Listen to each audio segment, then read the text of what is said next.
Everyone, welcome to our spring term meeting. Before we sort of get down to the business of the meeting, there's a couple of introductions. We've got a couple of new members joining Group C. So I'm going to first of all hand over to Sam, if you wouldn't mind just sort of introducing yourself to the group, and just teeny tiny, but just very like a sentence about yourself or something, if you don't mind. Okay, so I'm Sam. I teach at Shinfield St Mary's. I've been an RE coordinator for 21 years, and I used to help at the university with their lectures in RE. So hopefully I'm going to find this really interesting. It's really nice to be with you. Thank you. You're very welcome to the group, and we're excited you've joined us. And Nick, you're new to the group as well. Yeah, thank you, Stephen. I'm Nick Barnett. I'm CEO at Soulscape. We're a charity that's been working in working schools for around about the last 25 years. Creating space for young people to explore some of the issues that affect them. I'm really excited to be part of this group. Thanks very much for inviting me to join. Thank you, and you're also very welcome to the group. You both now are signed up for 4 years as an absolute minimum. Catherine, do we have any apologies? We do have an apology. We have David here is away, so he apologises, and that was all the apologies that we had, actually. Okay, thank you. Right. Hi, Julie. You just joined us. I did just at the beginning, just so you're aware, we are being webcast, and there will be a copy on YouTube. And just as always, yeah, just so you're aware. Hello. Okay, so if we start item 2, minutes. So the first item is to confirm the minutes of the meeting held on the 29th of November last year. I hope you all had an opportunity to read the minutes. As always, we'll probably take matters arising as we go through the meeting, so I won't go through each of the matters arising now. But can I just have somebody to propose that those minutes were a true and accurate account of our previous meeting? Thank you, Philippa. And just somebody to second them, please.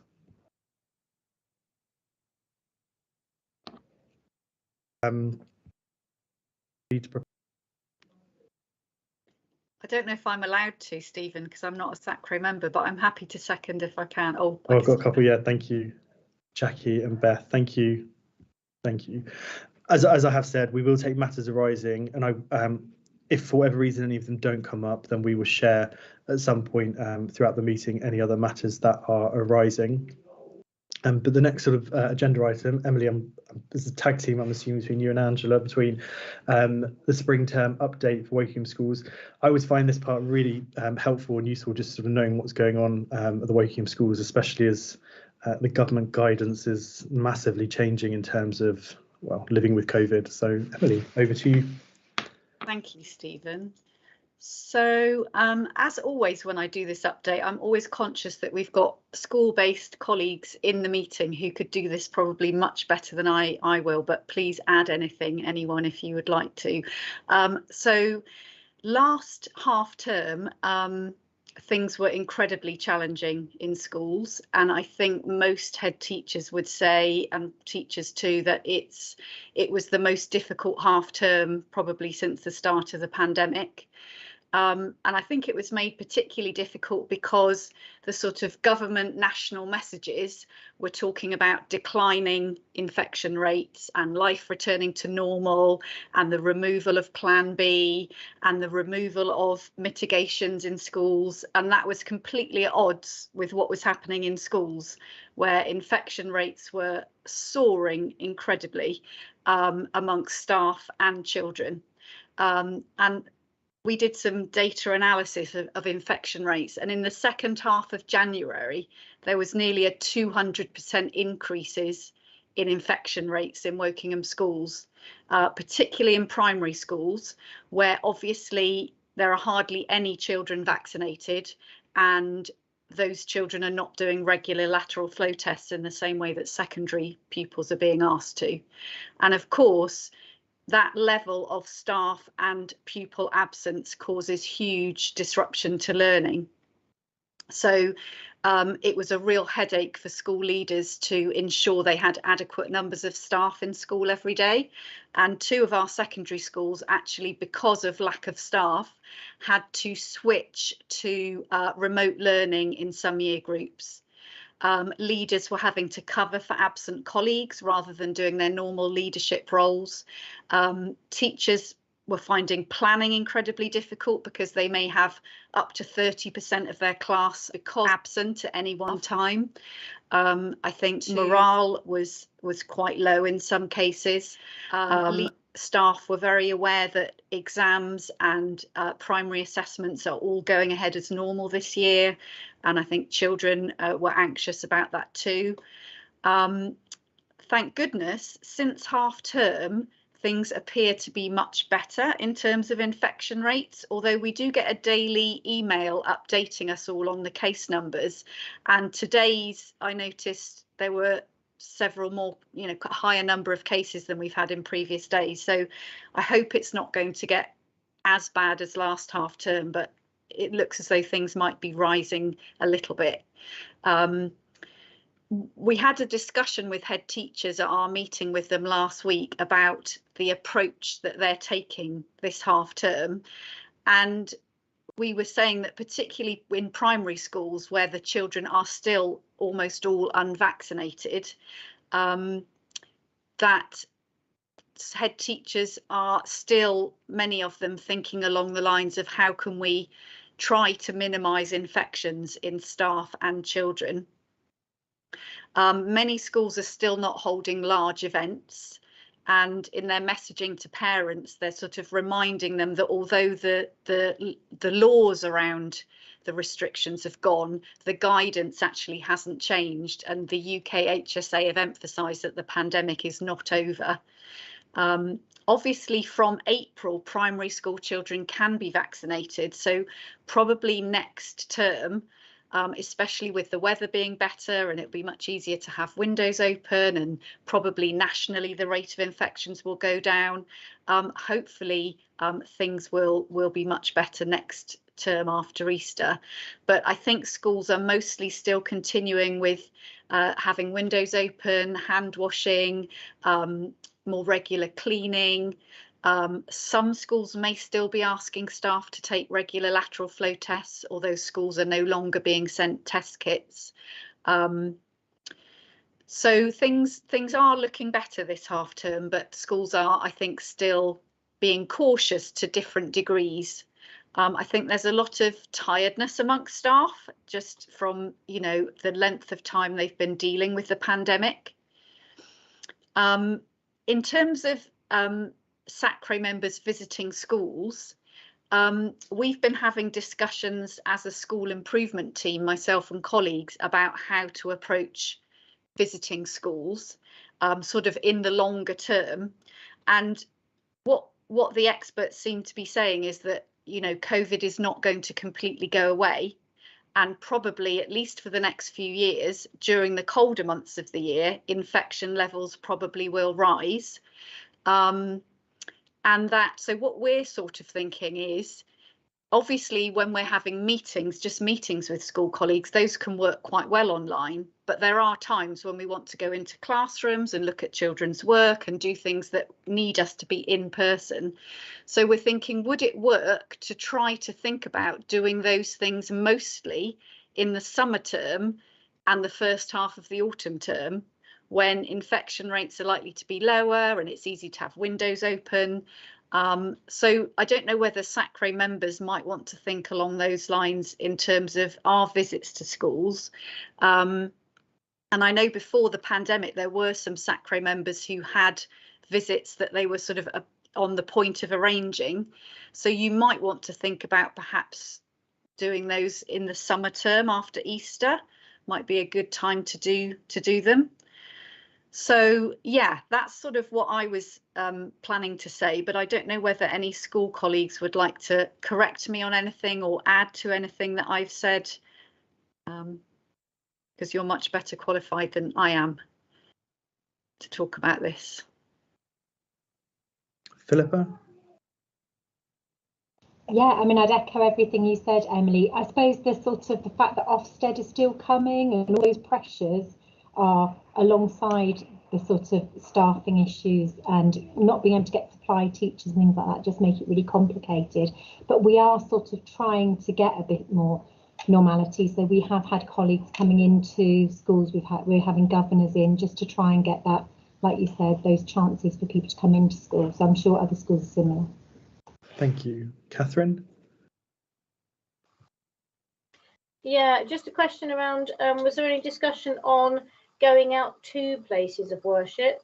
Is there any link? I'm just kind of thinking, I know our year fives are wanting to go to Slough Gurdwara, and thinking about the directory and how we, you know, are we looking at COVID restrictions and kind of what's in place for each place of worship? Are we free to go into, you know, when you've got kind of an organised museum, something that's really set up, if you like, for you kind of get a different level sometimes, although I know places of worship are being really stringent on kind of their kind of care and well-being. So is there anything on the going out rather than visitors coming in? From a local authority point of view, when throughout the pandemic we have not really ever issued very specific guidance like that in terms of particular activities that are sort of allowed or not allowed. We would just say it's really up to schools to think about risk assessments and what they feel is appropriate. So it would, I think, be a case of every school discussing with senior leaders whether they feel it's appropriate for that kind of visit to go ahead. But that's a really good point to raise, Catherine. Thank you. Julie? Yeah, on that point, I was saying to Catherine, we've started looking at going to visit places, but some places of worship are taking people in and some aren't. So, for example, we contacted the Reading Gurdwara and they're not accepting visitors at the moment, but we've contacted the Slough Gurdwara and they are. So it kind of varies from location to location a little bit, we've discovered. Thank you. Are there any other comments or questions? Nick? Yeah, so in February, so last month, we did a walking tour around churches in Woking with a group of, well, in the entire year 7 from a secondary school in Woking. And the school were very comfortable with us, and they're possibly a slightly more cautious school when it comes to COVID and restrictions in our experience. And they were really comfortable with taking the children out. And we went to 4 different churches on a sort of a carousel sort of basis, and they could experience what it was like in those churches and what those churches believed. And so it was all, the churches in Woking were very receptive and quite open to that. So I think, exactly as everyone's been saying, I think it's each school on its merits, and indeed each venue on its merits as well. Thank you. Shahid? I just wanted to update the mosques. Actually, there's not restriction as such. They are applying some guidelines in terms of mosques. So there's one Aisha Mosque in in here on London Road in Early. They are allowing people. So if anybody is interested in visiting, I'm sure they'll facilitate that, especially when now the month of Ramadan is coming in April. For the whole of April, I'm sure they'll welcome that as well if any group or any school wants to take that up. Thank you. Catherine, I don't know if you've seen, Philip, welcome to the meeting. Just so you're aware, Philip, we are recording and we're live streaming as well. But welcome to the meeting. Does anybody have any other questions or comments? No. Thank you for the update, Emily. I always find that really useful. And just as always, I think teachers at the coalface are dealing with sort of so many young people every single day and so much mixing going on. And I think teachers, all staff in schools are doing an amazing job. And I don't think we can ever say thank you enough. Okay, item 5. Angela, are you delivering item 5? This is the final annual report. I can do, yes. The final annual report has been emailed, I believe, hasn't it? Emily, and hopefully everybody's had a chance to have a look at that. It was discussed in draft form and agreed at the I think the autumn meeting, and hopefully that there is no there are no problems at all arising from people having a look at it in email format. But please feed back to myself or Emily if you have any concerns regarding anything in the report. The only thing that we need to get done now is Emily's going to send the report to the design team at the local authority, who are going to add to it in terms of making it look really nice, putting some pictures and so on onto it. It was written according to the new SACRE national framework for annual reports, so it was a little bit different to what we would normally do, but we feel that we've struck a balance between making it engaging for readers, lots of different audiences, and you know, making it fit with the framework that SACRE have asked us to follow. Thank you, Angela. I hope you all have had an opportunity to read it. It is a little bit different to our normal reports, but actually I think Angela's done an amazing job and really captured some of the great work, or actually all of the great work that we've been doing in Wokingham, and a lot of it is what Angela has been leading on. So thank you, Angela. If there are no questions or comments on the annual report, just looking down the list, no hands going up. We move on to the next item then. So item 6, development plan and the budget. Thanks, Stephen. So I was going to talk about the budget first before I hand over to Angela to talk about the development plan. So there is a budget update document included in the agenda pack. And what you'll see is that as at the end of February, I'm just finding it in the pack myself, we had spent £6,172, and we actually, as many of you will know, we had a larger budget this year because we were able to carry forward some funding from last financial year. So that looks as though we've got quite a lot of money left. We haven't got quite as much as it looks because we know that we've got some invoices to come and some spending. So, for example, Angela hasn't yet submitted her invoice for all the work that she's done this term. So that's got to be considered. We also need to pay our design team to work on the annual report, for example. So we know we've got a bit of spending to come. But we will have remaining, after all that's taken into account, about £1,600 left in the budget, which is actually more than I thought when I spoke to you about the budget at the last meeting, when I thought we'd have about 600. So what we know is, unfortunately, from our colleagues in finance, that they sort of bent the rules for us in the last financial year to allow us to carry forward some funds that we had remaining. But they have told me very, very firmly that much as they would like to, they really cannot let us carry forward any money this year. So we're in a position where we either have to spend that 1,600 by the end of March, or we will unfortunately just lose it. So as soon as I realised we had this money left, I've had some communication with Angela, and you may remember that at the last meeting we were saying that of that 600 that I thought we'd have left, we would think about how we could use at least some of it to support secondary schools, because normally when they would have a secondary schools inset day, we would give them some funding to plan the day for RE teachers. But that hasn't been happening during the pandemic, so we were going to do something different instead.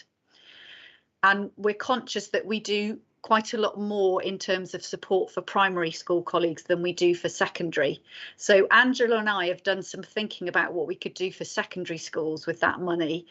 And we did have a secondary schools network meeting in January, and we talked to them about what support they would most welcome. And they were quite clear that what they felt they need most is some training to develop the subject knowledge of their colleagues who teach at Key Stage 3, many of whom are not RS specialists. So following the network meeting, we sent out a survey and we asked them to indicate which religion they felt they most wanted subject knowledge training in, and to sort of rank the religions from the one they most needed training in to the least. I think we only got 4 schools responding to that, but we tried reminding and we still didn't get any more responses. So we've gone ahead based on the responses we had. And what they most wanted training on was non-religious worldviews, followed by Buddhism, then Sikhism, then Hinduism. And the least wanted were Judaism and Islam. They obviously feel more confident on those religions. So following that survey, Angela and I have had some communication, and Angela has been absolutely brilliant in very quickly talking with her colleagues at RE Today and coming up with a proposal for how we could use that money in a way that would enable us to spend it by the end of March. So she's got her colleagues fitting things into their diaries at very short notice, which is brilliant. Now, obviously, this is only a proposal because we always knew we wanted to bring it to this meeting and get SACRE members' thoughts on it.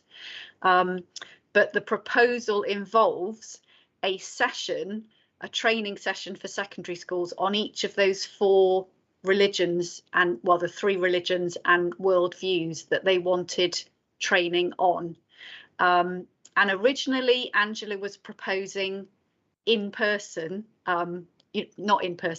online but live training sessions. And while I thought that looked brilliant, I was a bit concerned that because we've got so little time to promote the sessions to schools, we might not get very good attendance. So I said to Angela, would there be any option of giving those to secondary schools as recorded sessions so they can access them whenever they want? So Angela's gone back to her colleagues, and one of them, the colleague who leads the non-religious worldview session, has said that his session is very interactive.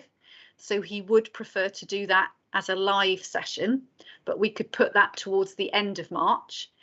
And the other 3 sessions on Buddhism, Sikhism and Hinduism could be presented as recorded sessions. So those 4 sessions would actually, the payment for those would take up pretty much all of that 1,600 that we've got available. So yeah, Angela, I don't know whether you want to add anything or whether people have got questions. I can see there's a couple of hands up. So if you've got sort of specific questions about the sessions, then Angela would be able to answer those. Angela, did you have anything, comments or things you want to make before I take the questions? I think it's kind of indicative, really, of what's going on in Wokingham schools, that these particular religions and worldviews were chosen as being priority, even though only 4 schools responded, which we were really disappointed about. And we did do lots of reminding and asking, what they actually wanted. But I think lots of schools are doing Judaism or Islam for GCSE, so they tend to be more au fait with those particular religions. So I think it is. It's typical of what we're seeing across England, really, that it's the Dharmic traditions and the non-religious worldviews that teachers are tending to need support with. Yeah, I mean, it's a proposal for us to step in and do some training. It would be with myself and 3 of my colleagues at RE Today, and I'm more than willing to answer any questions that anybody has. I can see there's a couple of hands up, so between us, Emily and I think we'll do our best to answer questions. Shira, your hand went up first. Yeah, it's more of a suggestion because, of course, this is what we do for a living. We do a lot of workshops online, and a number of just suggestions. One is that you should seriously consider doing the session virtually and also recording, which you can do very easily on Zoom, and then you just download and put it up on YouTube as a private link, unpublished link. And the reason to do it that way is that when you try to do a talk on anything, particularly with an audience that you don't know what they know and what they don't know, if your audience isn't there, it's impossible, and the chemistry is gone. It just becomes a monologue. And even having one or two people there interacting, and they'll have questions which may be very similar to the questions of the people that aren't there. Also, because it's live, people will feel more impetus to be there. They take it more seriously because it's happening. When it's virtual and it's online, oh, I can always listen to that later. I can always watch that later, and then they never do. So really, really consider doing that. The other thing which you can do is, if you have a group of people who are interested, do a doodle to find a time which everyone can do. Because when it's online, you can be really flexible with scheduling. Doodle is really useful for that. Thank you for those suggestions. I think my understanding is that, Angela, you are going to record them. Yeah, if the sessions are pre-recorded, we'll assume that there won't be any participants in those sessions.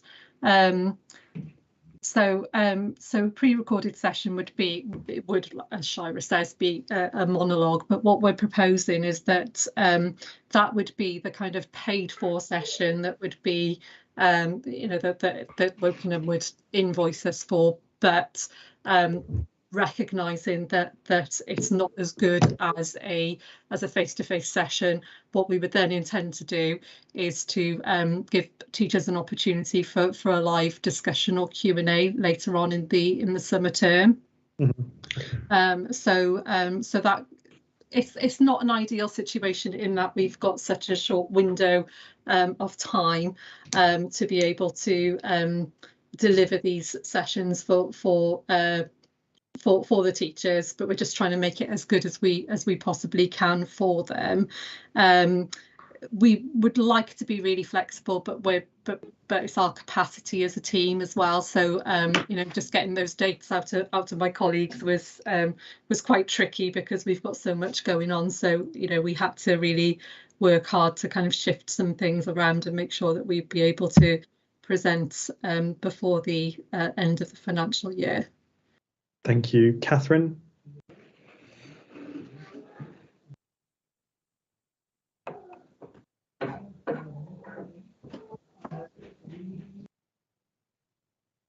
Catherine, is that a legacy hand?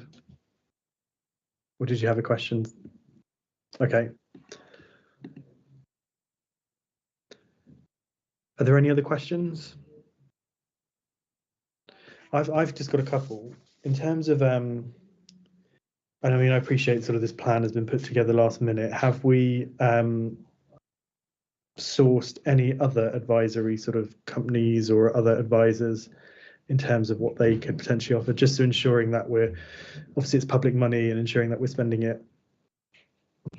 Yeah, no, we haven't, because of the time scale involved. I mean, Angela is giving this to us at RE today, I should say, giving this to us at a discounted rate because we'd be buying a 4 sessions rather than just an individual session. And is each session roughly, how much is each session? We would normally charge £450 per session. And so how much is each session that we're sort of potentially getting? So I think it's £400 a session, is it, Angela? Yeah, it's about £400 a session. I think it is £400 a session. And that would also cover the cost of the live Q&A later in the year that Angela's mentioned as well. Okay, so we're saying £400 for a day. Because if we're saying a session, how long is a session? Because that just seems, and this is just, again, that just seems an awful lot of money for a session. Yeah, I'm just trying to establish sort of what that £400 is going to get. So it's going to get potentially 1 hour session, an hour or 2 planning time for that session, an hour question in the summer. That's 4 hours potentially. I don't know. I'm just trying to work out. The standard daily rate for an RE Today advisor is around about £1,000 a day, and that's for a kind of cold calling customer. However, we are working in partnership with Woking, and we've built up a relationship with the local authority. We vary our rates because we are a charity, so we will try and help local authorities, schools and so on where we can, in order to make sure that the teachers and pupils get really good RE, and we can support that because that's our charitable aim. So a session that would be 190 minutes to up to about 3 hours, depending on what's involved, and what's involved in terms of planning. Then that would work out roughly, at full price, that would work out roughly £450. But there are differences in terms of, for example, if somebody asked us to do something that was really kind of off the wall and we'd need to plan a lot because it's not something we would normally do, then we might charge more for that because we have to factor in our planning time. So there are factors like that to consider. Yeah, of course. I mean, I've used RE today before, previously, and the sessions normally have been very good. Like I said, I'm just so we're all clear, because obviously it is public money that we are spending. Absolutely.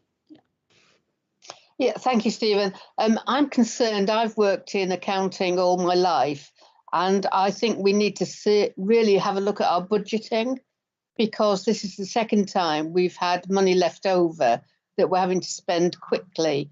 And we were allowed to carry it over last year, but that, in my eyes, shows that we're not doing the budgeting job properly. We need to be really much better at budgeting our costs and doing it in a timely manner. Perhaps we could have a talk with Emily offline to see how we can improve this, because it's really not good enough. I think, Beth, if I could respond to that, I agree with you that it's not a good situation to be in. It's partly to do, well, largely, I would say, to do with the pandemic, because obviously when we write the budget during the pandemic, we have to factor in for things like travel expenses, which with Angela living in Cardiff are potentially, if we were doing everything in person, we have to budget quite a significant amount for that. It's also quite hard to estimate some things, like we put in the budget some time for Angela to do work for the hub, for example, related to the syllabus review. And as it turns out, Angela hasn't needed to spend much time doing that during this financial year. I'm sure she will in the coming year or two, but it hasn't worked out that way this year. So I think obviously when you're writing a budget, you have to be on the safe side and budget for things that might happen. And then obviously I'm not an accountant, so if I would welcome anyone with accounting experience giving me some help with open arms. But there are challenges, I think, when you've got quite a small, I mean, our SACRE budget is relatively small, and we do have to sort of make sure we've got eventualities covered in case of need. So it is quite challenging to get it spot on all the time. I think in before the pandemic, to be honest, we've probably always had some money left over, and it just hasn't probably been picked up, and we've just ended up losing some money. I think maybe what's been different in the last few years is that we've maybe been monitoring the budget more closely and realising further in advance that we're going to have some money left, and then having these discussions, whereas in previous years we might sort of just not have noticed and the money would just have got lost. But yes, I'm very happy to talk about this further. Outside. Emily, I agree with most of what you said, but I think I have to say I do agree with what Beth's saying. There has been, prior to sort of Angela joining us, there has been many years where we have had a surplus and we have been like, oh, what do we do? And I think maybe as a group of members, we do need to look at this a bit more forensically. And I think, Beth, you do have sort of some good points that we do need to perhaps maybe budget a little, or plan a little bit better, so we're not in the situation where it's March coming up on year end and we're sort of thinking, oh my gosh, we've got this money. And I do accept the pandemic, the last couple of years, we have had a large surplus for us, but yeah, we don't want to be in the situation sort of year on year. Catherine, oh sorry, Sam was first. Sorry, Catherine. Sam. Sorry, it's a very simple, naive question about the actual sessions. Just with obviously my experience as the teacher head, are there resources intrinsically related to that teachers will be able to take away and use, because just any kind of freebie or any kind of thing that they can take the next day, the next day, the next day, and share with other colleagues, just, you know, enhances the longevity of the training that you're going to give. Yeah, absolutely. That's what we do. We make sure that any CPD that we provide at RE Today has resources that teachers can use straight away in the classroom. Thank you. And Catherine? Yeah, only a couple of things. I think I'm sure there's a reason why our SACRE meetings are on certain months, but actually, do we need to shift a month back and have February? I'm sure there's a reason why not, probably, but actually so that we've got that extra time in hand to at least review the budget and not have this kind of literally 3 weeks, really.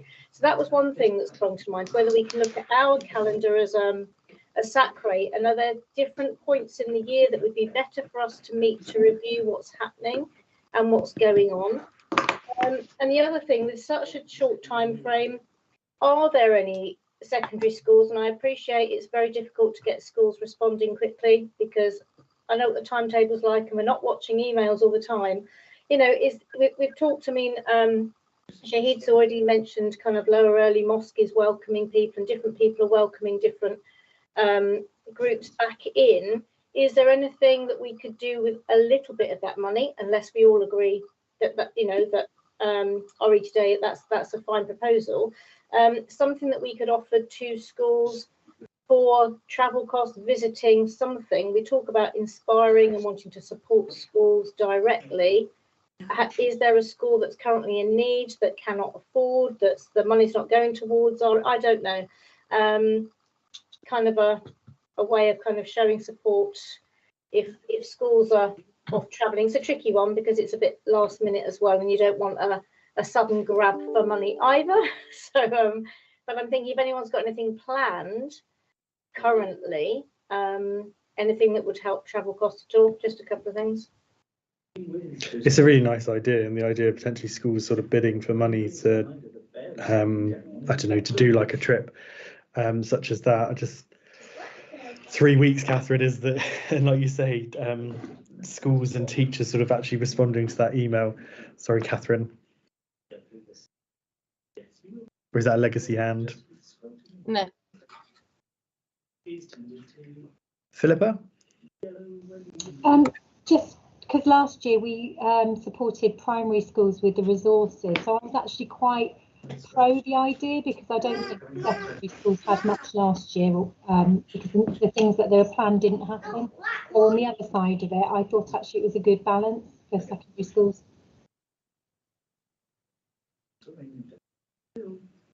Does anybody have any other questions? Yes. Who was that? Sorry, because the hand hasn't got. I can't see. Oh, Shira, go for it. Sorry. Yeah. Firstly, Catherine, about having our meeting in February, if we can do that within the rules, that's a really great idea. I would definitely second that. But one way to think about in terms of budgeting, very, very simple. We think about what households do in terms of money, is that you normally have some sort of thing you've been dreaming of doing, and that you plan it. So what you do is we have a sort of wish list of things we would like to do if we could afford them. And you think those out reasonably well, so that when we have extra money, we have already worked out the thing that was on our wish list, and then we go for it. So just develop a really well thought out wish list, so then we don't have to wonder what to do. I think it's a really good point, Shira. To be fair, I think it's something we've spoken about for a number of years, doing something like that, and maybe moving forward, that's something we should do. And whether we have a small little working party of a couple of members, Beth, just putting on the spot here because you are accountant background, I think you should lead on that and sort of budgeting and forward planning. And then maybe if a couple of other members want to work with Beth and Emily about budgeting and having a wish list, I think it is a nice idea. And like you say, we're in a situation where we're sort of, I don't know, calling up RE Today saying, help, we've got money and we want to offer something, because then it could be something even more tailored to what we want. Are there any other questions or comments before we vote on the spending of this money? No. I'm trying to think the best way to do this. I don't know if my screen will show me everyone's hand. Emily, unless you have any ideas about how to vote, but it'd be just useful to have everybody, what if, like, thumbs up. If everybody's Comment in the happy, chat. Yeah, people could type in the chat maybe yes if they're in favour, and yeah, we'll go for that then. So if you wouldn't everyone's mind, if able you to have type in access the chat. to, Stephen, if you actually show participants, right, then you can see I can everybody's see, hand. Yeah, we could just do that. A lot the easier for thumbs- you to count then as well. Make sure everybody's done it. Can I ask a question? Yeah, Jackie Jackie, sorry, here. yes, Jackie, go for A it. couple of things. Am I to vote on this? Am I part of that? Of course, you're a part Yeah, of Group okay, D. You're a and fully you just fledged said member of the SACRE. Type in chat. I haven't the faintest idea how to do that, but I can put the hand up. Okay, so Any we'll go good? for hands up. So if everybody, if you wouldn't mind, just quickly, just with a quick show of hands up, and then if we have a majority, then we'll go for it. Thank you.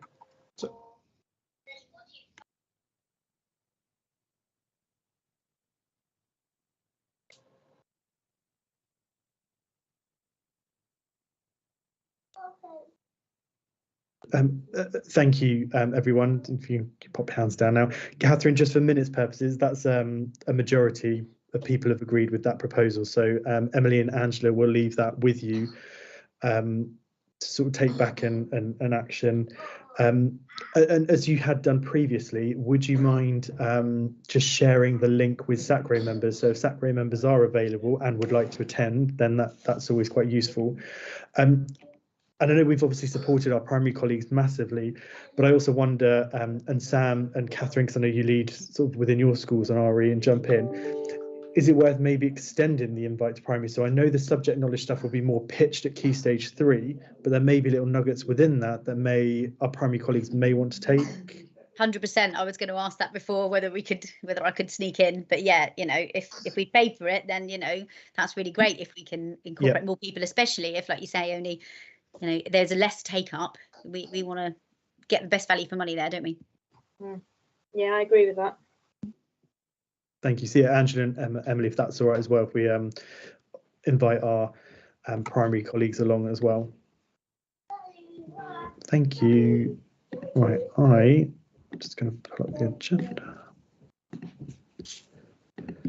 Okay, sorry everyone. Emily, did you want to move on? So we sort of spoke about budget. Did you want to talk about development plan? Yeah, that was mainly Angela who was going to talk through that. I mean, I guess people are probably familiar with the development plan by this point in the year. So Angela wasn't going to go through every row in the plan, but she was just going to highlight a few bits in it. Okay. Yeah, I think we've talked about some of it already, actually, in terms of the school visits. And I think at this point of the year now, we're looking at the end of the development plan because it goes by financial year, not academic year. And thinking ahead to where we might want to be with the development plan for the next financial year. So if anybody's got any suggestions for something that perhaps we haven't included in this year's development plan that they'd like to see on next year's, then I'm willing to to hear those, and I'd love to try and accommodate some suggestions. In terms of school visits, I think Emily and I had a chat about this, and obviously with the pandemic, it's made things tremendously difficult, and Emily's offered some really helpful suggestions around that earlier on. We're thinking of perhaps including in next year's development plan attending networks and training as well as schools as part of the development plan. It's not always possible for SACRE members to get into schools, but trying to encourage that engagement with what's going on in the primary and secondary networks and so on would be really good, we think. The other points to raise, I don't want to go through it line by line because we've gone through it quite a lot over the year. The SACRE sessions are really valuable, and I think it's a really good offer for them in terms of the training that's available to SACRE members. Emily and I have worked quite hard to try and put some opportunities, and Catherine as well, actually, put some opportunities in front of members. We haven't had much of an uptake, I think, Emily, so far, have we? Because people have busy lives and so on. So there was a Worldviews session a few weeks ago, I believe. I'm not sure if anybody managed to get along to that one. Did they, Emily? No, not that one. But there are sessions coming up now in June for new members in particular. So it would be really great if some SACRE members can attend those. And so in terms of our engagement with Africa, we are having updates every SACRE meeting, and myself and at least one other member of SACRE usually attends the AGM and annual meeting, and I think it's just really about engaging more with the online training that is turning out to be so valuable to people. Just looking through. Yeah, we're still working really hard with the Pan Berkshire Hub, and I know Beth will have some updates for us later on regarding what's going on there. Of course, the syllabus review is getting underway now, and that's going to be the main part of our work for our development plan moving forward. I think we've done really well to attract new members and have lots of voices represented on the SACRE, which is also part of our development work. And unless anybody's got any questions, I think I'll leave it there for the development plan. I don't know if there's anything you wanted to add to that, Emily. Yeah, sorry, I was just going to say a little bit more on membership, which is the first row of our development plan, is to make sure. I was going to add that to AOB. Okay, but I won't mention that bit, Stephen. I'll just say I've got my list of things to talk about in AOB, but you can talk about it now if you like. I don't mind. I was just going to say that. I'm just going to, sorry, Emily, I'm just going to pass over to Beth because my two little boys are about to go to bed, so I just want to say goodnight to them. So Beth, if you wouldn't mind just taking over for the next couple of minutes or so with Emily. Thank you. Thanks. Can't hear you, Beth. Hugs and kisses for them from us. So our current vacancies, it's brilliant that we've got Sam and Nick joining us as new members this evening, but we still do have 4 vacancies. So in Group A, we've got vacancies for 2 Christian denominations other than Church of England, and also for a Buddhist member. We did have contact with someone at Reading Buddhist Priory who actually said he already is a SACRE member of Reading SACRE. And he did think about leaving Reading and joining us because the times of our meetings suit him better. But in the end, he decided to stick with Reading. And I asked him if he could recommend anyone else, but unfortunately, he couldn't think of anyone.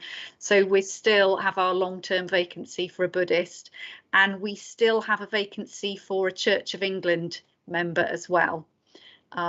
So we've still got those 4 vacancies, and we do really find that personal contact and word of mouth is by far the best way of gaining members. So if any SACRE members know of any potential person to fill those vacancies, we'd really appreciate your help with those. Thanks, Beth. Any questions for Emily? Any ideas of inviting people to join us? We've done quite well so far, but as you can see, we're still incomplete as far as members go. I know a Buddhist lady, but we haven't spoken to her for a while. Oh, sorry. No, Hindu. You got Hindu. Sorry. No, not going to work.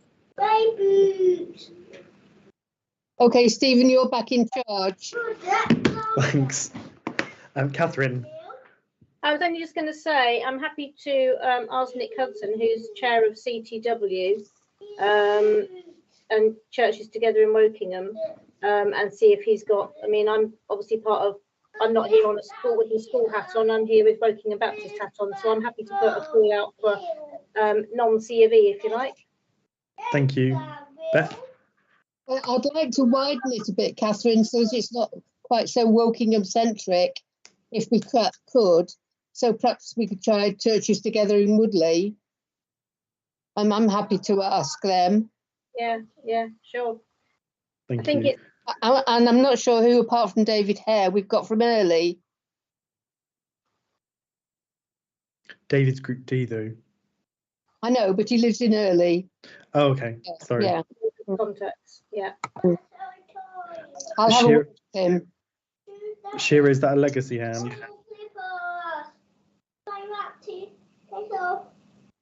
Yeah. Catherine, is that another question or a legacy hand? It's the word of the night, legacy hand. Yeah, if there are any other in terms of like, yeah, I'm just reiterating what Emily said in terms of like contacts. If anybody does have personal contacts, please do. And as Catherine, I think, said in the November meeting, she said it's always the best way to get people on board. And I think a lot of people I look around the table, I think, have joined via personal connections and things. So please do make those connections. That would be great.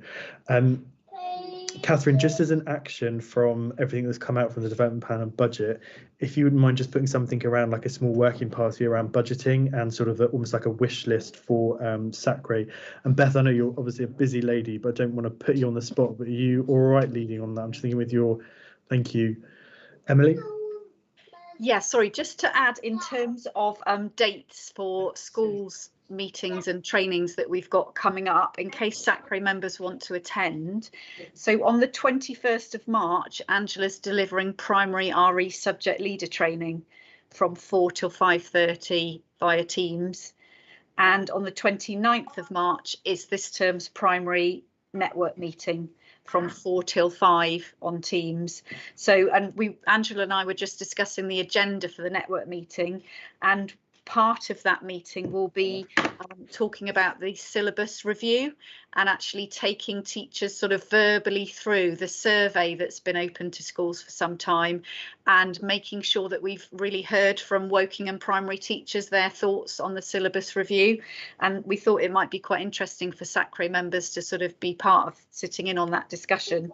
And Angela's also going to be asking teachers to feed back on anything they've done with the resource that the SACRE provided to them and the training that we provided to primary schools last term. So it should be a really good meeting. If any SACRE members would like to come, you could just contact Catherine Newport, catherine.newport@wokingham.gov.uk, or even just put in the chat now and Catherine will send you the link. Thank you. Are there any other questions or comments around development plan or budget? No. Okay, so Angela, I think this is you. Feedback from teacher networks and training opportunities. I think you've touched on training opportunities already. We did, yes, and Emily's just kindly talking about the forthcoming opportunities as well. So I've only got two events to report back to SACRE on. There was the primary network meeting, which was for Early Years Foundation, and that was led by my colleague Fiona Moss. Really good uptake on that one. There were 21 teachers and a SACRE member who attended that training, and it was all about story, subject knowledge, creative strategies, examples of pupils' work, and it was very well received, and all of the feedback was overwhelmingly positive. So it was good to get something specific for early years there, and it was what was requested by the teachers. And I feel one of the things that we do really well is we are very democratic about what we offer. So we are always asking teachers what they want and what their needs are, and trying to offer, you know, what fits in with those needs. In the spring term, then we've had the secondary teachers network. That was sadly only attended by 4 teachers. However, the feedback was phenomenal. They felt it was really useful, and it was very we were very lucky, shall we say, because we had Sarah Whiteread from I think that's the Forest School, who talked us through the experience of going through an Ofsted and a deep dive into RE. And gave us a lot of insights, and teachers had the opportunity to ask her questions and so on and so forth. And also another teacher had written about their experience as well and shared that with teachers, and unfortunately she was unable to attend on that particular day.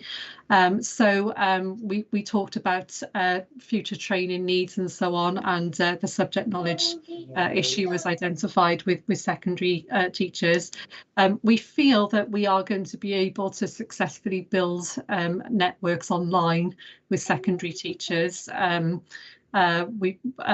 think that the word is getting out there that what we're providing is really useful and valuable for the teachers, and we're hoping that numbers will increase. So we will update you on that as we go. So that's it for the for the network and training opportunities. Thank you. Does anybody have any questions or comments? No. Okay. It's a shame only 4 secondary colleagues, but like you say, hopefully that word is now getting out there and it will slowly gather momentum, especially if you're going to continue doing it virtually. Hopefully that a little bit more easier for some of our secondary colleagues to get to. Item 8, SACRE projects. Angela, is this?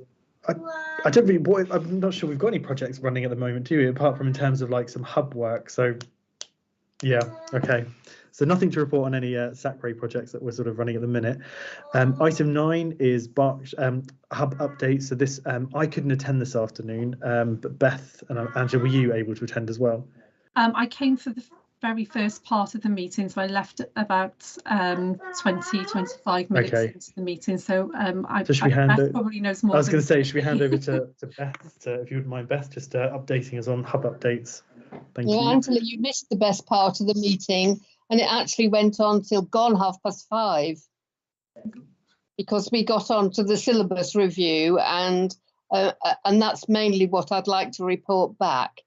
The survey that we did about what teachers wanted from the syllabus, the return rate from teachers across the whole of the Berkshire authorities was only 57 reported returns, 17 from Wokingham, 17 from Bracknell, and the rest were just spread around. I think there were 3 from Newbury. And we felt that was very poor. Teachers had been reminded, and I think I pointed out that not only were teachers exhausted, they'd been pushed from pillar to post because of COVID, and answering a survey from the SACRE was actually the last things on my mind. I hope I didn't put words into your mouths, teachers, but it wasn't the most important thing on your agenda to deal with that day. And it gets forgotten. So the SACRE, the hub decided that it had some questions to ask the SACRE to make a decision on. We actually begin the review of the syllabus until 2023. Beth, sorry, I'm not sure if it was just me, but I didn't quite catch the question. We don't have to start reviewing the syllabus until 2023. We were on the case really early and we thought we'd get it done. The feeling is now that it needs, because of the light of what's coming out of other organisations about what syllabi contain, it needed a really serious intervention from us about what's in it. And we needed to do a deep dive into the syllabus and decide what needed to be done. And we are now asking all our SACREs if they would be happy to defer for a year and not hold the meeting that kicks the whole thing off until next year, so early next year, to give the hub members time to start looking in depth at what needs to be changed. And Anne Andrews from the diocese will do a huge amount of this work together with the other advisors. I don't know who the other ones are. Do you, Angela? I'm sure I know, but I can't remember. David Rees, I think. David Rees and David Lanesmith. Mark Lanesmith, sorry. Mark Lanesmith, yeah. Mark Lanesmith was at the meeting today, but David wasn't. Is Mark the Reverend? Yes. So who does he advise for now? Is he? I don't know. I thought he was chair of Reading SACRE now. I thought he was. I think so, yeah. So is he? I don't think he's an advisor though, is he? Oh, that's a good question actually. I'd need to double check that then. I was under the impression he was an advisor. Sorry. He may be. I don't know. Yeah, that's an aside. That was just me, I guess, being a bit nosy. I thought he was chair of Reading as well. Yeah, he's chaplain of Reading University, so I assume he's an Anglican member in whatever group we're in. Yeah, but I think he's the chairman. So that would be the first question. Can we delay for a year so that we can do a better job? And so long as we've started it in 2023, if we want to make significant changes, that's okay. It gives us time. If we decide that we're not going to make significant changes and we believe that we need to, especially for the secondary schools, it still gives us time to do a deep dive and take further advice about what needs to be in it. So we have to have another hub meeting. I'm sorry, Angela. It'll either be the 4th, the 7th of April or the 29th of March to take this a bit further, because by then all the SACREs will have met and given their opinion. Beth, just something to be mindful of, and we can share with Anne, is so Wokingham, your school holidays are a week later, but Bracknell Forest, for example, they break up on the 1st of April, Friday the 1st of April. So I know there is a bit of a difference across the county in terms of school holidays. Yeah, we did talk a little about that, but it was okay for the SACRE members. And we're just seeing which of those dates most people take. Yeah. Well, you, I and Angela can get together and we can sort that out, and Emily outside of sort of the meeting and things. So I'm assuming, Beth, you want us to vote in terms of our intention as a SACRE, what we feel. I mean, from what you're saying and from given the current situation we are in terms of the pandemic and how teachers are pushed from pillar to post, my sort of recommendation to everyone, and Beth, if you're in agreement, is that actually we do delay for a little bit longer, just give teachers a little bit more time to sort of get their head sort of background things and slowly move to some, and I use the word loosely, but slowly move to some sense of normality before we come in with a new locally agreed syllabus and saying, right, have a look at this needs changing, this needs changing. That's my suggestion and recommendation to everyone. I think for this one, if anybody has any objections or if any concerns, then maybe if you just raise them now or put something in the chat box. But if nothing, then Beth, you can take that back, that at Wokingham, we agree with the suggestion to delay. Yeah, so long as all the other authorities agree, that would seem to be the best option. I would hope they would agree to delay, and I'm very conscious that we're being broadcast live, but I think as a SACRE, I think Wokingham holds a fair amount of sway, I like to think, within the hub. Sam? I'm glad you didn't say wait, Stephen. Oh, look at my double chins, Beth, my COVID weight, so nothing to worry about there. Sam? Would you be doing another questionnaire for teachers again? Were there any discussions as to why the turnout was so low on the questionnaire? Was it just about the workload, or was it anything about the questions? We don't know why it was low, Sam, but it was. And all we could think was that it was about workload, exhaustion, all of those things that we've mentioned before. It was just one thing too much. I was one of the 17 that answered it. I can tell you that. I was one of the 17. But I remember some of the questions were about whether I think it said something like, in view of recent Ofsted, what do you feel about this? But of course, then you had to look and see what recent Ofsted things were. Though I think there were some quite tricky questions there that if you were trying to do it as your 5 minutes as a teacher, bang, bang, bang, you couldn't do that because you had to look other things up. So I would just say maybe it's the questions too. Thank you. Okay, Angela? we'll take that back. Angela? Yeah, I was just going to say that I would welcome a grace period to allow teachers to really take stock and to think about these issues. Emily and I discussed this in the pre-meeting, and what we're intending to do is in the networks that are coming up, discuss some of these questions that were raised in the survey with teachers face to face, as much as we can be face to face online, and hear their views as individuals as much as possible. Looking through the results of the survey, and I'm sure Anne talked about this in the meeting, Beth, but there are some things that give us a little bit of cause for concern, because it's not completely clear that all of the teachers understand what the Ofsted documents are, for example, as Samantha's just said, but also there was some responses that made us question whether they were clear about what the syllabus was and whether they were looking at a scheme of work that's internal in the school or the actual syllabus. So yeah, I think we need to learn from that and think about how we compose any further surveys that we put out to teachers. I also noticed as well that the average length of time it took for teachers to fill it in was about 18 minutes. And who's got 18 minutes to spend if they're teaching, filling in a survey? So it needs to be a little bit shorter and snappier, I think. The other thing that I just wanted to point out, I feel that I need to point out as the advisor to SACRE, is that there is no obligation for Wokingham SACRE to partner up with the other Berkshire unitary authorities. The SACRE can actually go its own way with their own syllabus as well. So we don't need to march in step with them. That's our choice to do that or not. So I just thought I'd better point that out too. It's useful, I guess, to remind ourselves and be mindful of that should all the other authorities decide to carry on with it, then I think maybe at that point we might be like, actually, we want to give our teachers a break.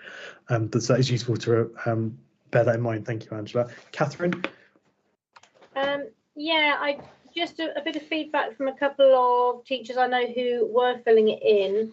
There might need to be a little bit of clarity around syllabus, as you've mentioned, but syllabus versus scheme of work, because a couple struggled to start answering anything, but it's talking about the syllabus, but we only use Discovery. And I know Discovery was kind of written and paired with the syllabus, but actually I think it's really important that we get some clarification for teachers as to the importance of the syllabus, what it means and where that stands within all of that.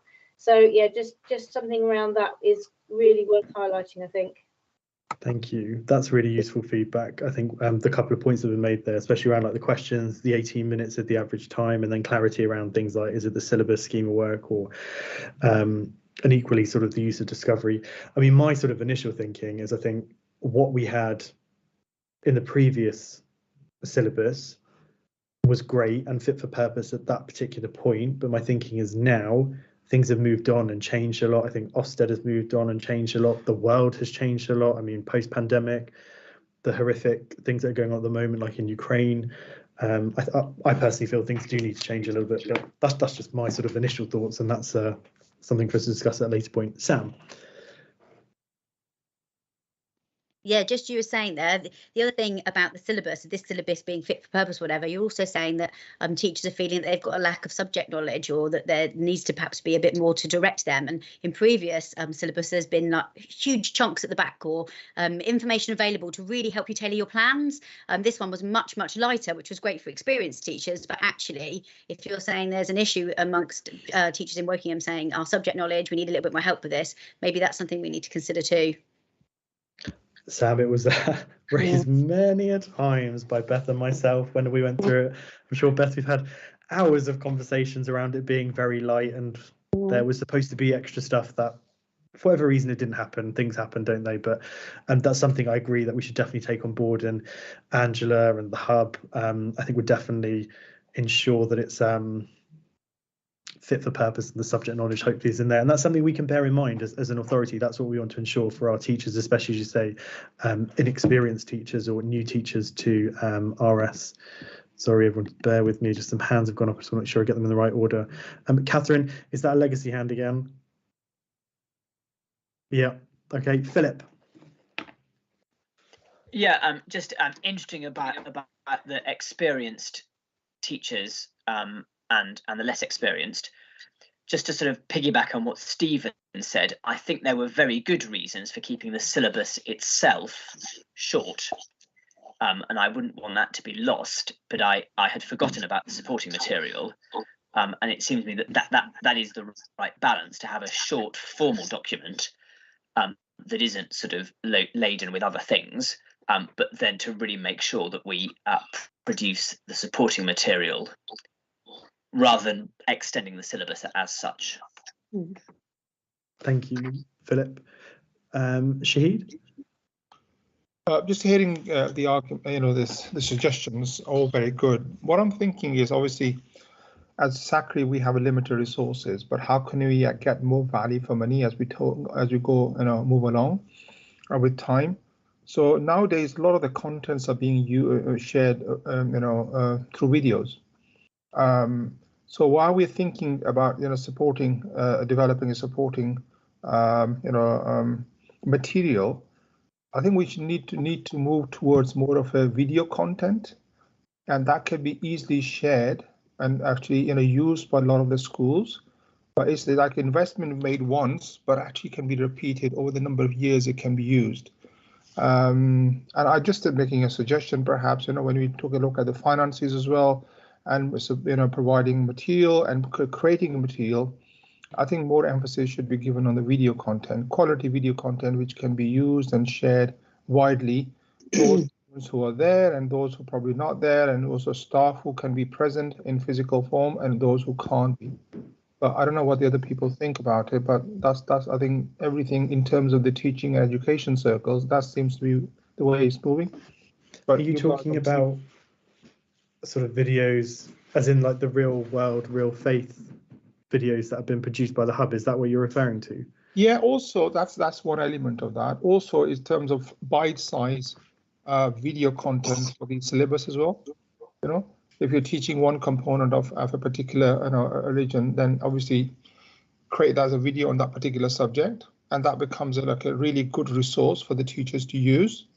And then maybe another bite-size, for something else. And so if we could have maybe 10 videos over a time, but that could cover the whole subject from A to Z, right? Okay, so it's almost, I guess that's something that perhaps Beth, Angela, and myself could take back to the hub and expand on the project that we've been doing at the moment with the videos, because I think potentially it is a really good idea to have smaller bite size, because the videos, I don't know how many of you have seen the videos from the hub. I think they're really good, but some of them are quite long. Whereas I think if you had maybe like a short 2-3 minute video where, say, for example, I don't know, like a Buddhist was presenting something, is that what you're referring to? Yeah, I mean, okay. I think if you're teaching any religion, there's different aspects to that. You can take a small one part of it, and then create a video, because the attention span of children is very, very limited as well nowadays, and even adults is very limited, right? And I think short, maybe 3 minutes of video on particular topic, that could be really useful content. Another thing is that it can be easily shared, right? And and that's much easier to do that rather than a physical, obviously, document, which can be. But obviously, if I have I don't know, I mean, I'm in the other corporate education side, training side of things, and the constant feedback you get is, look, I'd rather watch a 3-minute video than read a 10-minute document, right?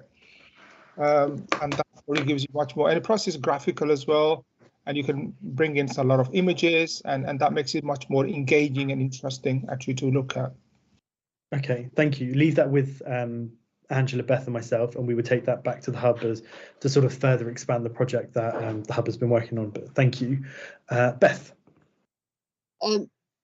Yes, I wanted to come back in about the videos and the films. We've got a professional filmmaker who is a personal contact of a member of the hub, who's made a lot of extra films. We had some money from a firm in Reading, or a group in Reading, that were folding up and had nothing to do with their money, and that's enabled us to do more filming, and we've still got more to do, and we're looking to do one on an Orthodox church, either the Greek or the Russian Orthodox. Clearly things are happening that are delaying that at the moment, but much more information in short films that are really very good. And I don't know if Angela's been to any. I've been to some recordings. Have you, Stephen? And they are really interesting to see what's happening and how they're done. And the teachers are actually asking the questions. I think that's been a really good vehicle that's come out of the sharing of the hub, that we can be proud of. And I hope teachers use them. I don't know if any teachers have looked at them. Thank you, Beth. Shira? Yeah, just to follow up on what Shahid said, there is actually a lot of this sort of material already there. The thing is to get people who have good sense in sifting between the good and the bad, because you have to be careful what you use. Some of it's already on BBC Bite Size, and I would hope that any new syllabus was a web document containing hyperlinks.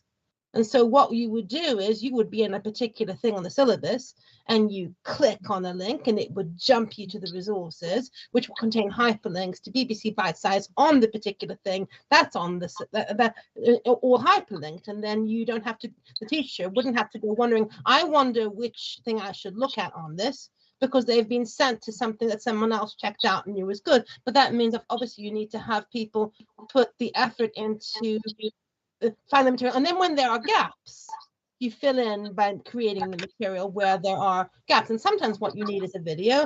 Sometimes what you need is a handout summarizing it all in one page, or the sort of key points. But to have the syllabus be seriously hyperlinked, rather than focusing on a document that's printed. That's all. Thank you. Okay. Thank you. Something else we can take back as well, hyperlinks. Julie. It sort of builds a bit on what Shira was saying, what was said earlier. I haven't actually watched very many of the videos. I can't work out how to find them very easily at the moment, so I need to work out how to do that. But as a teacher, I find that if there's a lot of planning to do, I plan a unit and then I work with that unit that I've got planned for as long as it can be used. And then at the point it's not working or something else has changed, that then becomes the top of my list that I improve the resources, I look at it. So I would probably, other than the fact that I've been on SACRE and know that it exists and want to look for it, would not be looking for it unless it was a time for me to review my curriculum or that particular subject.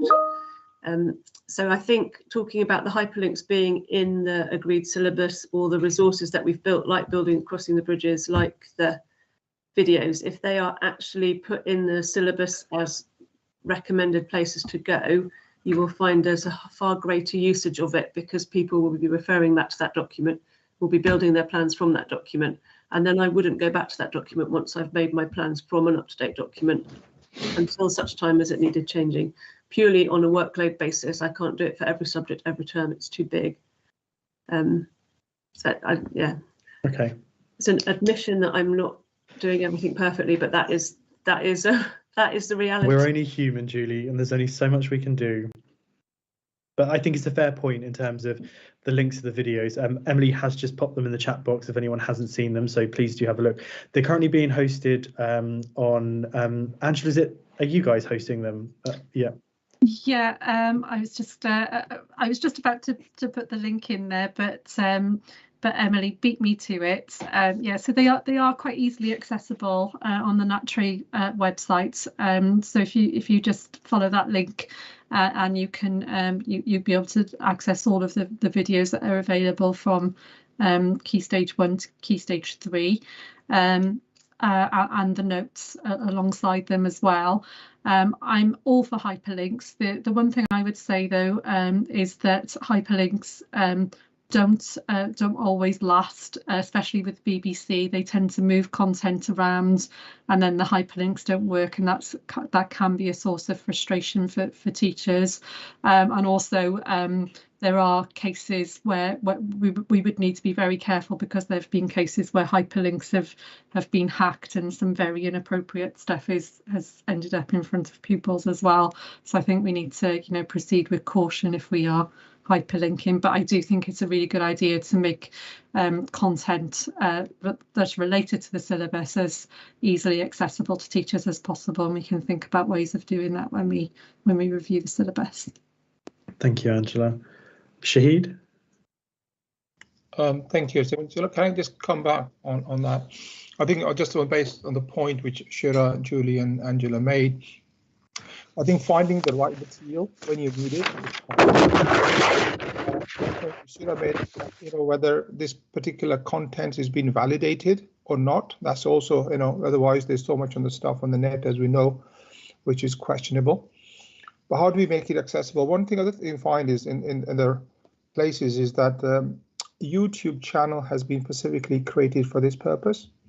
So what I was going to suggest is that as a SACRE, again, we can think about this one. As a SACRE, we produced a YouTube channel specifically for this purpose, where we upload the contents which has been validated and we feel is the right content, and continue to update it on a regular basis. And so that, you know, with time, we will develop so much collateral, and all we need to do is share that link with, you know, whoever we need to link it with. And also for the teachers, it'll be easier to find the content as well. All they have to do is just go into that YouTube. It can be logged in, you know, private as well if you want to. And then it should be much easier for them to find. And this is, I think, it's a living document. If like not living document, if it's, you know, we can add to it, take it away some contents which you don't feel is appropriate. I just find it's very, very useful other places, and perhaps as a SACRE we can consider this as well moving forward. I really like the idea of a working YouTube sort of SACRE channel where we could upload things like that. I'm sure, Beth and Angela, please jump in. Was there a reason why we couldn't upload things to YouTube? I'm sure it was discussed at the hub why we couldn't upload all the videos that we have previously made. I mean, we can look back through our notes.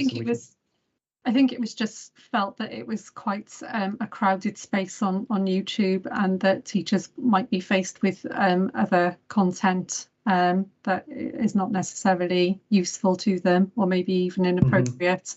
And sometimes schools filter, don't they, YouTube as well? Yeah, I think there's another thing that came up. Yeah, okay. So that was the main reason. We just wanted it all somewhere that was you know, kind of driven by RE and RE aims and so on. So that's why we decided on that. And I think if we do go down the route of having a Wokingham YouTube channel, I think it's, you know, it's a good idea in principle, but it would take a lot of work, a lot of voluntary work on the part of members, and we'd also have to be very mindful of copyright issues as well. We'll take it back to the hub, Shahid, and just suggest it. I mean, that's what we can do sort of moving forward.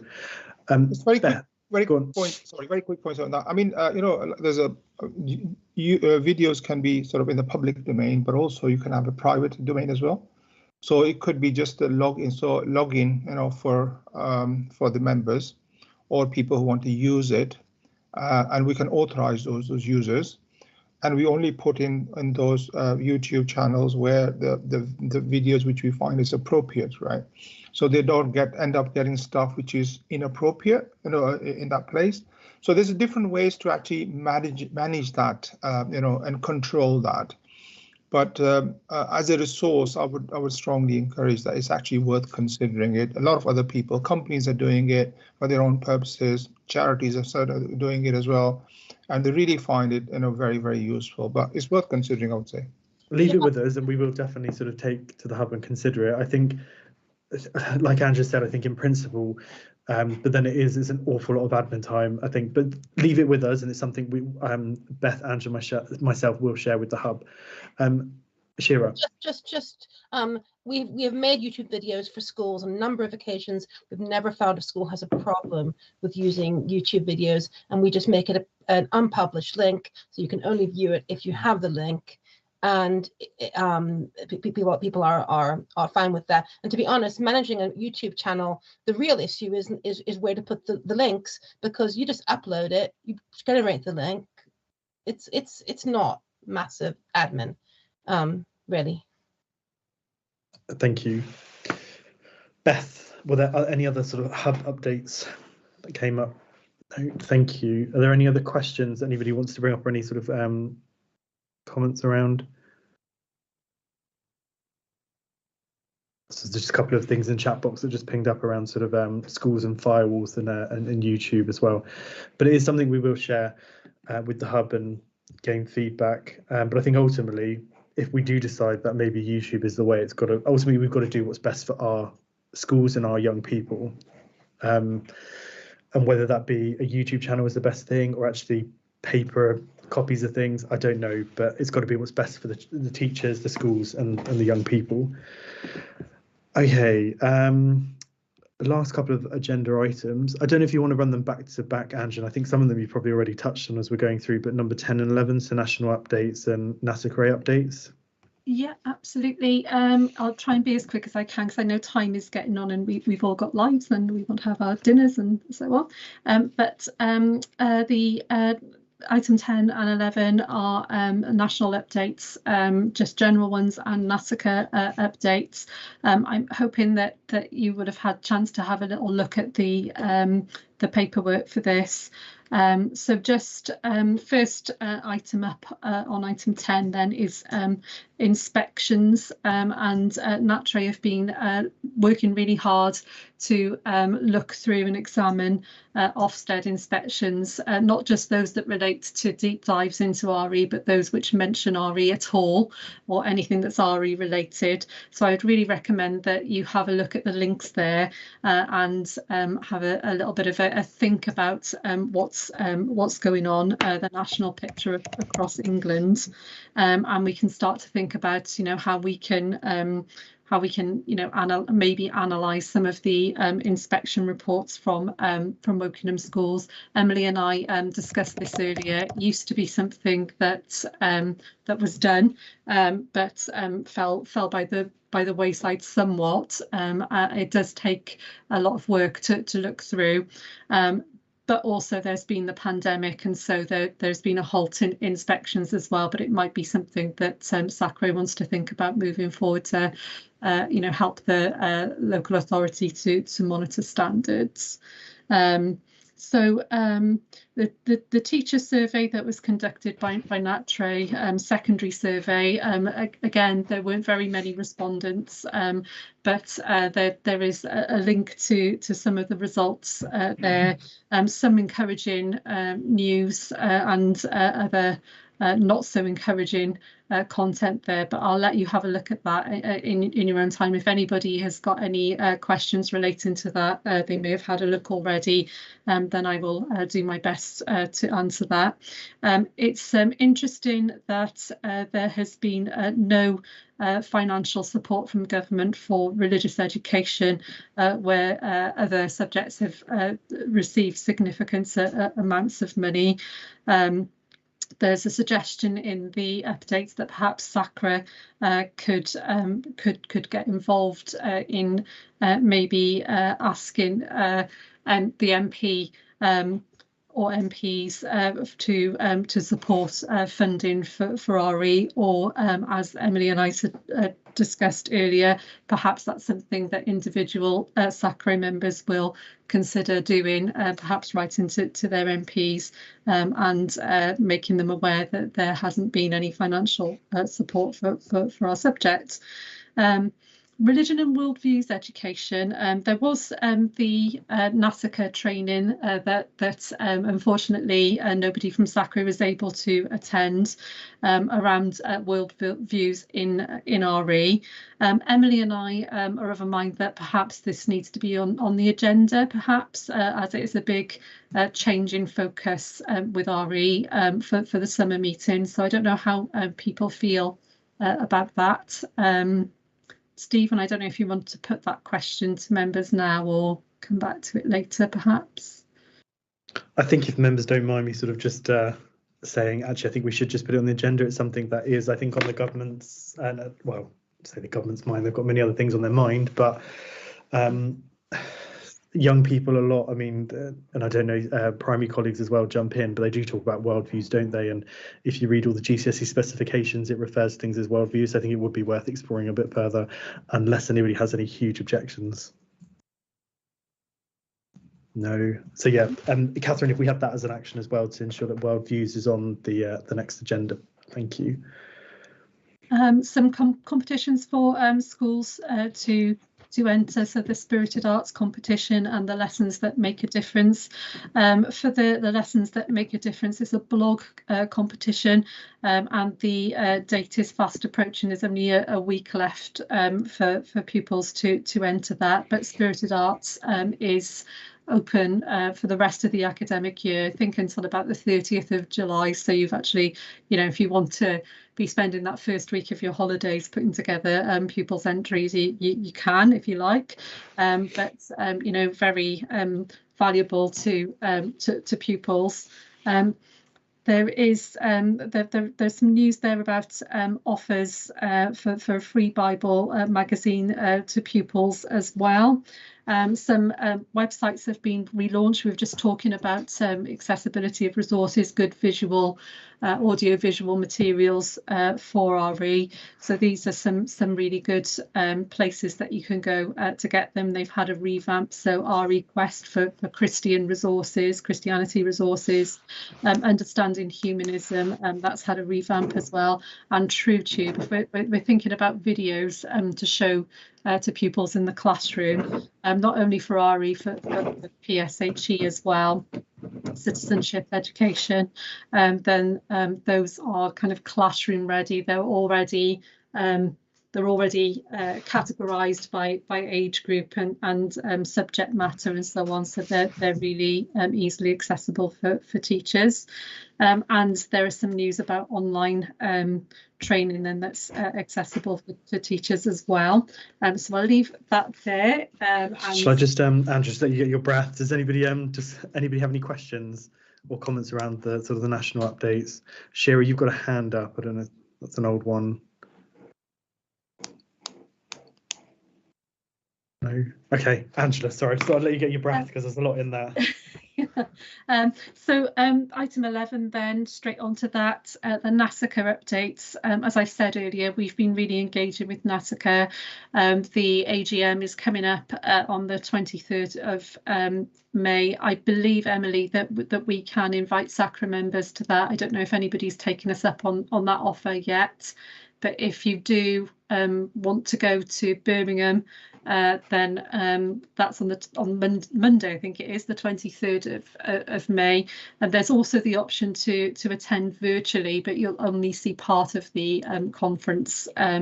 So that is an option as well. You don't have to go all the way to Birmingham for it if that's not convenient for you. The local area network, that's basically calling on, it's a report that observes what's going on in SACREs and also calls upon SACREs to make local links and so on and so forth. It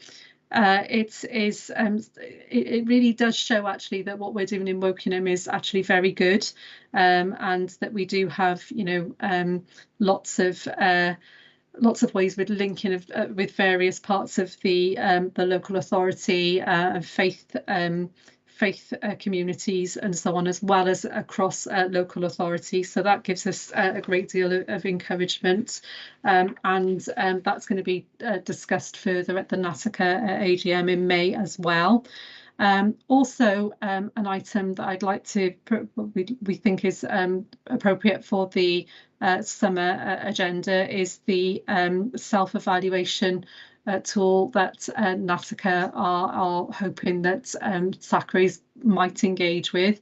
It is quite a detailed document, and there's going to be further discussion of this in the May meeting, the SACRE May meeting, and it's something that perhaps we need to think about as a SACRE. It's completely non-statutory. We don't have to get on board with it, but there might be parts of the self-evaluation framework that we might want to take forward with our SACRE, and some of it that we might not, and we might want to adopt the whole thing. And I think that's something that's worthy of a discussion in the summer if everybody's in agreement. And I've already said a lot about the online training programme already, so I think I'll leave those 2 items at that for now. Thank you. Does anybody have any questions that they'd like to ask Angela?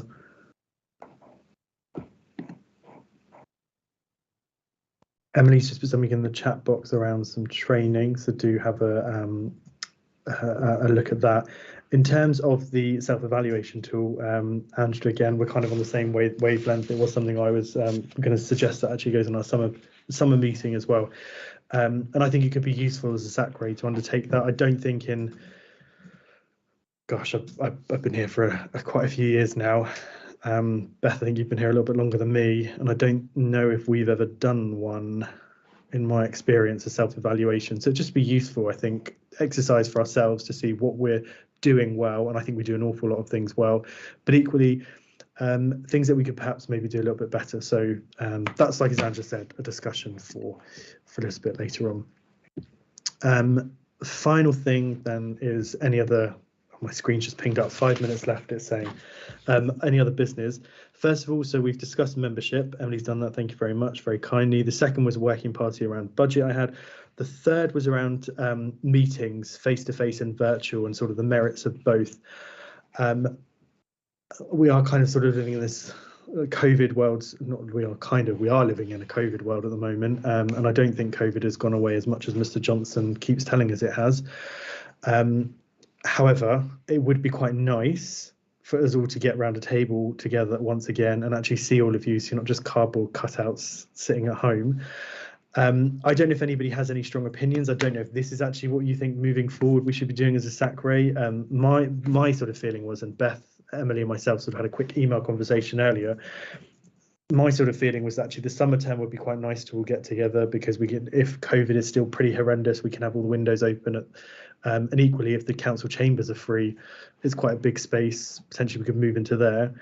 And my other sort of feeling was potentially maybe the autumn term meeting maybe as another potential face-to-face, because that's where we elect a chair and it's quite a big meeting.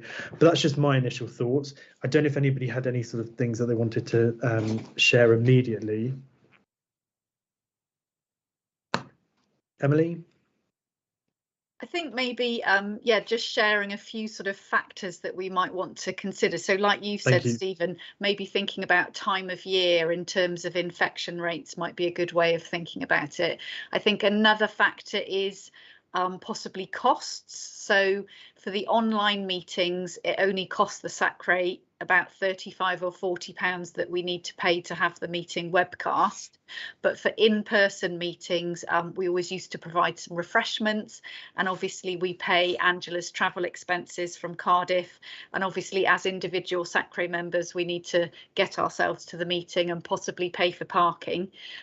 Parking at the Shoot End council offices is actually free at the moment after 6 o'clock, but that may not continue forever.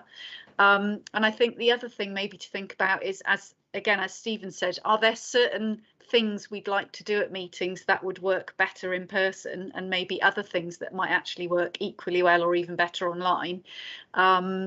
So yeah, just some factors to think about, really. Thank you. Catherine?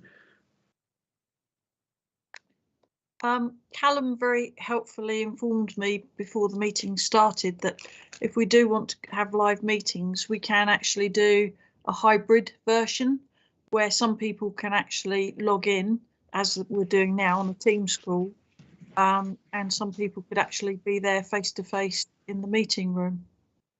It could also still be live streamed on YouTube, so you could have the benefits of everything. If there's certain people that just can't get there, or for like Angela, it would be perhaps unreasonable to expect her to get there. Thank you. That's useful to sort of bear in mind as well. Emily, what's the local authorities' approach to sort of meetings? So we're very much in the process of talking about this, and Okay. we're planning every time we meet with school colleagues in the coming weeks, we're planning to have a conversation with them about, you know, what do you think about continuing this event online? What are the benefits? What are the negatives? Yeah, so we're still thinking about it, but it just occurred to me that we were mentioning earlier in the meeting the idea of maybe reviewing when we hold SACRE meetings. That was what's going to partly move on in to. terms of the budget, but it might also be worth thinking about that in terms of COVID infection levels, because I know, Beth, you were saying that if we were to meet in September, that might be a good time of year to have an in-person meeting, but currently the way our autumn term meeting falls is in November. So, but obviously if we met in September, the weathers tend to be nicer, the infection rate's likely to be lower. Traditionally, the reason we've had our meetings in the months we've had them is to be in line with the other Berkshire SACREs. We all had an agreement that we'd try to meet at roughly the same time so that we could all feed into the hub. But I don't know whether that's still useful or whether it would be okay for us to have a review of when we have our meetings. I'll pick up on that point shortly, Emily. Thank you. I've got that down as my fourth AOB. Beth. Yes, thank you, Stephen. I wanted to bring in something that's nothing to do with us, but has everything to do with us, really. And that's if we meet face to face, we all drive to Wokingham in a car, or perhaps not all of us, as some people use the train, but we all put emissions into a worsening situation for climate change. I'm a gardener and I can see climate change in my garden. We've seen a warmer winter these last few winters than we should have or have traditionally had. Daffodils in the garden in February. I think we need to be very aware of what we are doing to our world, especially as a group of people who are teaching how to live in this world. We need to learn how to take care of it as well. So I think hybrid meetings is a better idea, meeting them face to face sometimes, but online for those that don't want to drive. Thank you, Beth. Philippa? I'm going to sound really selfish now after Beth, but mine was really that, yes, if it's a meeting like this, I think online works really well. And actually, there's the headaches get from Shinfield to Wokingham at peak time. It's going to be a real nightmare, and I might not be able to go. And hybrid, I think, is really quite difficult sometimes.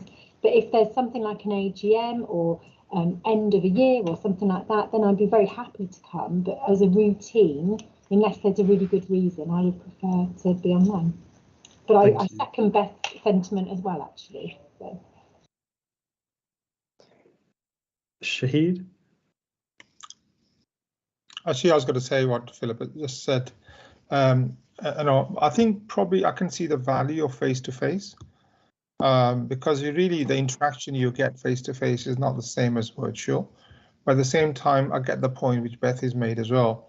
I think I was going to suggest is perhaps maybe have one meeting in a year where we can have face-to-face, and the rest perhaps we can do it virtually. Because for me personally, virtually actually works very well, and it saves us a lot of time, travel time, going, coming back, etc. And not good for the environment either. But at the same time, I do see a value for face-to-face as well. So maybe have one, as Philippa said, maybe one meeting which is annual get together or whatever you want to call it, where the elections are taking place as well, perhaps, and maybe it can be some other things can be added onto that to really make it worthwhile for everyone to come along, so they can, it's worthwhile. But the rest perhaps can be done virtually, because really, to be honest, the business can carry on as business. We're used to it for the last 2 years now. I mean, the fact we are doing a meeting now is not stopping us from going ahead and do what we need to do. So yeah, that's all. Thank you. Nick? Yeah, I agree with pretty well what everyone else has said, so I won't repeat it. I think online really works for me well. It's very accessible. That said, as a new member, it'd just be really good to meet up face to face and start having a bit of a chat and building some relationships with you guys. So exactly as everyone said, maybe a summer meeting in person and then online for the others, or some of the others would be a perfect solution. Thank you. I'm just thinking then, therefore, for the summer meeting, which I believe is the 20th of June, do we want to potentially make that as a hybrid meeting where we'll aim for face-to-face? If people can't make it, then they can Teams in? Or, I mean, Emily, I don't want to sort of overstep the mark in terms of what the local authorities' approach is, or is it safe that we say we'll do the summer virtual and then maybe the autumn term will go face-to-face hybrid? I don't think the local authority would have a particular view on that. The only thing I'd say is about the 20th of June, we'd need to, if we did want to have it in person, Catherine and I would need to look into venue availability, because it's really hard finding a room at Shoot End. I can see Beth nodding. And obviously we'd want to try and find a venue, if possible, that we didn't have to pay for, which, you know, Shoot End we can have free of charge. But there may not be rooms available, but we're happy to look into that if SACRE members would like us to. I would quite like to propose that the summer meeting is face-to-face, or for those that can't attend, and which is totally fine because we all have busy lives, and all the arguments that people have made in terms of like the environment, sort of traffic, all of those kind of things, they're very valid. But I would like to propose that we have it face-to-face with the option for people to Teams in if that is easier for them, for a couple of reasons really. I've not seen any of you for 2 years. It'll be nice to actually see you. And also, as Nick, you sort of said, there's quite a few new members to the group that I've only ever met over a screen. And actually, it would be quite nice to sort of to meet you in person. So Emily and Catherine, if you wouldn't mind sort of just investigating, but like I said, there's no pressure on anyone. If you want to Teams in, that is perfectly fine, and we'll welcome you with open arms on Teams as well. Should obviously things change, the pandemic worsens again, then obviously we can reassess close to the time, and we're pretty used to setting up last minute Teams invites as well. And then we can make some decisions moving forward about the autumn meeting and potentially the spring. But then on the back of that, so the fourth AOB that I had was, and it came out from the meeting, is moving the calendar around. And what Emily said was exactly right. We did move all of our meetings to fit with the other SACREs, but actually I think there is mileage in actually potentially moving our meetings to maybe February time, so we do have a bit more time in terms of managing the budget and spending the budget. Beth, Angela and myself can take that back to the hub as well and sort of see what other SACREs are feeling, and maybe, I don't know, they might be in the same situation as us where they their budgets are quite healthy, although in my experience they're not. I think we are very well supported by the local authority compared to some of the other SACREs. But that's to kind of leave that with us for the minute. We will go back to the hub and see if we can move things around to fit in with things. But equally, I appreciate that Catherine and our Group D members, Jackie and David, their sort of council diary is set quite far in advance. So we also need to try and work around those members as well. Shira. Just one last suggestion. If the meeting is going to be in person, possibly as hybrid, you need to think carefully about how you would set that up, because I have before been at a meeting where most people were there in person. I was the only one virtual, and you can feel extremely excluded if you're virtual and they're all in person. So what you have to really think about is having multiple devices showing camera of different perspectives on different people so that everyone's visible. Only one with audio, otherwise you get feedback. I mean, some of us are really good at setting these things up and experience with it, you know, to make sure that whether somebody is dialing in or they're in person, they really feel like people can see them and they can see other people.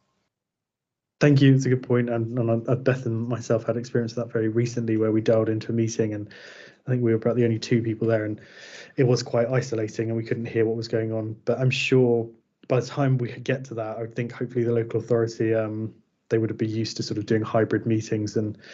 But that's something we definitely would explore. Thank you. Beth? Yeah, just a warning for Emily that the invoice is on its way in from the diocese for our fees. Thanks, Beth. Thank you. Does anybody have any other business before we bring this evening's meeting to a close? I'm assuming the three hands are old hands, legacy hands. No, I don't have any other business. Okay, Callum, thank you for your time. That's the end of the webcasting and YouTubing.